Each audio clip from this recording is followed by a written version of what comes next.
سب سے بڑا جہاد یہ ہے کہ حق بات کسی پاورفل انسان کے سامنے بیان کر دی جائے. یہ سب سے بڑا جہاد ہے. آج حق بات آپ کہہ دیجئے، یہ ناراض، وہ ناراض، یہ اکھڑ گیا، وہ اکھڑ گیا، یہ چلا گیا، اس نے ساتھ چھوڑ دیا، اس نے بولنا چھوڑ دیا، اس نے آنا چھوڑ دیا.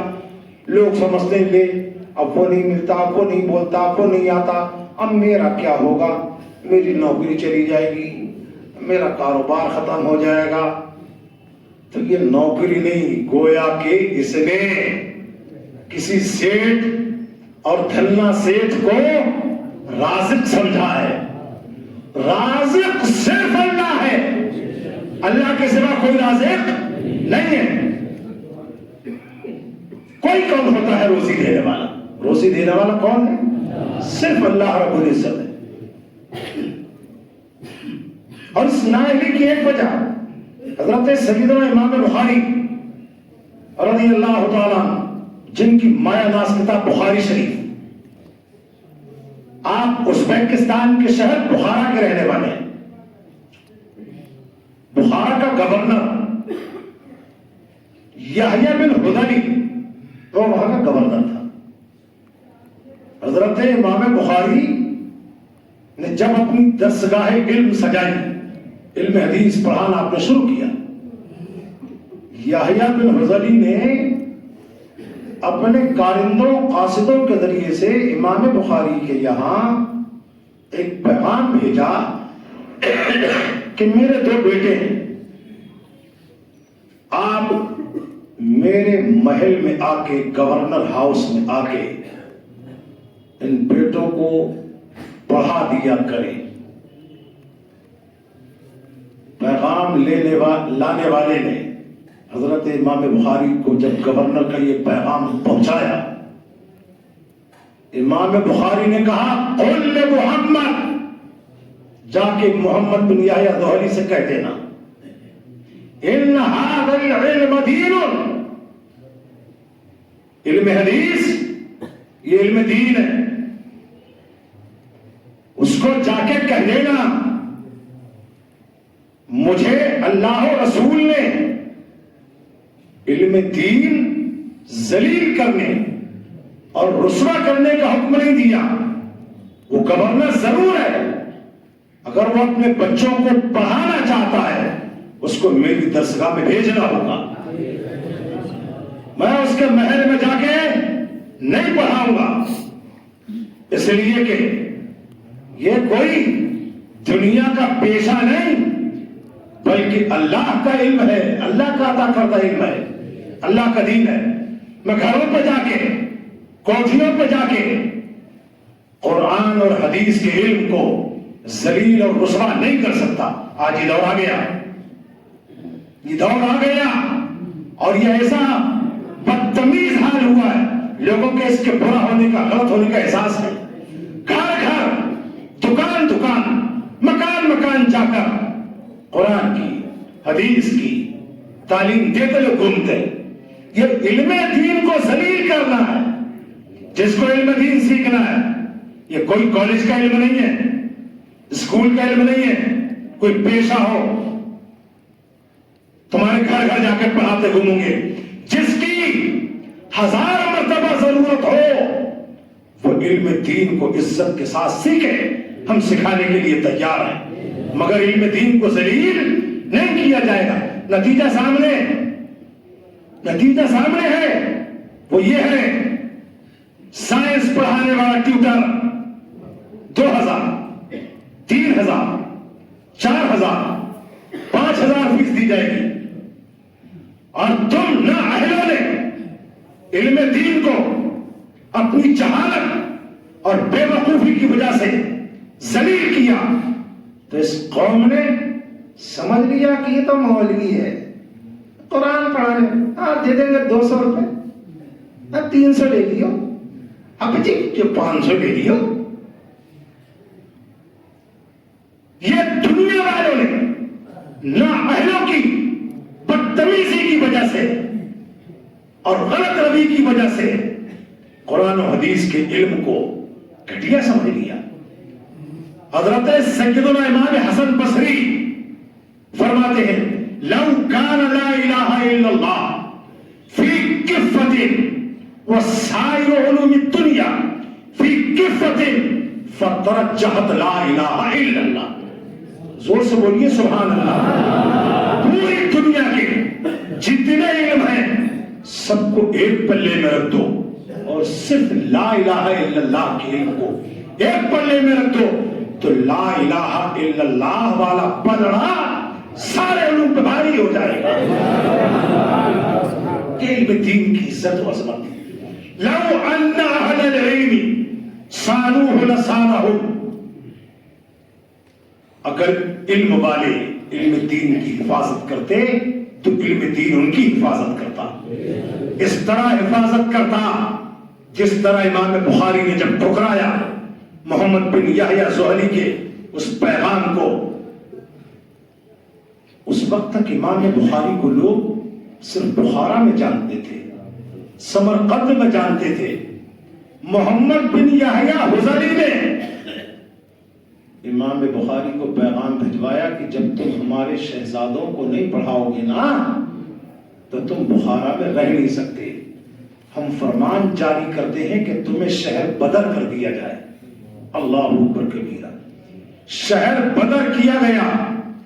بخارا ایک چھوٹی سی بستی تھی, اسے کچھ دوری پر واقع تھا سمرقند. سمرقند والوں کو جب معلوم ہوا کہ محمد بن اسماعیل بخاری ان کو بخارا سے نکال دیا گیا ہے تو سمرقند کے مرد, وہاں کی عورتیں, وہاں کے جوان, وہاں کے بزرگ اور آس پاس کے جتنے علاقے تھے ایک جلوس کی شکل میں امام بخاری کو ریسیو کرنے کے لیے حاضر ہو گئے. اور جب جلوس کی شکل میں جا رہے تھے تو اس وقت امام بخاری نے ایک دعا کی, اللہم قد ضاقت علی الارض بما رحبت فاقبضنی الیک. پروردگار یہ زمین بہت بڑی ہے, بہت گشادہ ہے, مگر مجھے تیرے رسول کی سنت کی جو خدمت کرنا تھی وہ کر چکا. یا اللہ یہ زمین اپنی تمام تر وسعتوں کے باوجود اب مجھ پر تنگ ہو گئی ہے, اب مجھے اپنی جانب بلا لے. یہ دعا کی. راستے میں جگہ پڑتی ہے خرطنگ جو بخارا سے کچھ دور ہے, سمرقند سے پہلے. الحمدللہ میری وہاں حاضری ہو چکی ہے. حضرت امام بخاری جب وہاں پہنچے بخار آیا, آپ کی بہن کا گھر بھی وہیں تھا. ایک دن آپ رات کو علیل رہے, صبح کو آپ کا وصال ہو گیا, اور جب وصال ہوا امام بخاری کو دفن کیا گیا. مورخین اہل سیرت لکھتے ہیں امام بخاری کی قبر سے اور اس کے اوپر جو مٹی ڈالی گئی اس مٹی سے مشک و عنبر سے بڑھ کے خوشبوئیں اٹھتی تھی. اور یہ ایک دن نہیں, اتنی زبردست خوشبو دور دور تک پھیلتی تھی. لوگ مٹی اٹھاتے تھے اور تبرک کے طور پر لے جاتے تھے. حالت یہ ہوتی ادھر مٹی چڑھائی, پھر اس سے خوشبوئیں پھوٹ رہی ہیں. لوگوں نے پھر اٹھایا, پھر مٹی چڑھائی, پھر اٹھایا. یہ سلسلہ 3 روز تک تسلسل کے ساتھ جاری رہا, یہاں تک کہ ایک اہل دل نے, اللہ والے نے یہ دعا کی, پروردگار اپنے کرم سے اس خوشبو کو روک دے, ورنہ تو بخاری کی قبر کی حفاظت کرنے والا بھی کوئی نہ ہوگا. تب وہ خوشبو آنا بند ہوئی. لیکن وہ خوشبو جو پہلے مٹی سے ظاہر میں آ رہی تھی, آج پوری دنیا میں بخاری کے علم کی خوشبو بخاری شریف کی شکل میں جہاں دانگ عالم میں اس طرح پھیلی ہے, پوری امت کا اس بات پر اتفاق ہے. ان صحیح البخاری تحت عظیم السماء وعلى وجه الارض اصح کتاب بعد کتاب اللہ. روئے زمین پر آسمان کے نیچے قرآن کے بعد سب کتاب بخاری شریف ہے. یہ مقام حاصل ہوا کب؟